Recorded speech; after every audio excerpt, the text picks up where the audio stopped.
Delta seven நண்பர்கள் அனைவருக்கும் வணக்கம். இந்த காணொளியில் நம்ம பார்க்க போகிற திரைப்படம் லவ் மேரேஜ். விக்ரம் பிரபு அவர்கள் நடிப்பில் சண்முக பிரியன் இயக்கத்தில் இன்று வெளியாகி இருக்கும் திரைப்படம் லவ் மேரேஜ். இந்த படத்தோட கதையை பற்றி லைட்டாக சொல்கிறேன்.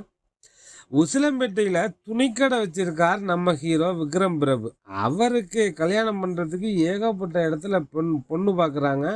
25 வயசுலேருந்து 35 வயசு ஆகிடுது. கடைசியாக கோபிசெட்டிப்பாளையத்தில் ஒரு பொண்ணு பார்த்து நிச்சயார்த்தத்துக்காக குடும்பத்தோட ஒரு பஸ் பிடிச்சி போகிறாங்க.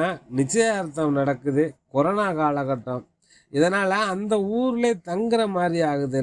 கவர்மெண்ட் லாக்டவுன் போட்டுறாங்க. இதுக்கப்புறம் அடுத்தடுத்து அரங்கேறிய சம்பவங்கள் தான் இந்த படத்தோட கதை. முதல் பாதி காமெடியாக ஸ்லோவாக தான் போகுது. ரெண்டாம் பாதி டைரக்டர் செமையாக சம்பவம் பண்ணியிருக்கார்.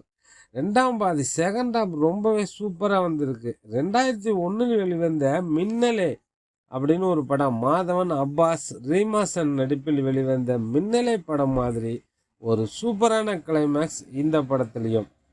படம் நம்மளை எமோஷனலாக நல்லாவே கனெக்ட் பண்ணுது. சத்யராஜ் ஒரு கேமியோ ரோலில் வர்றார்.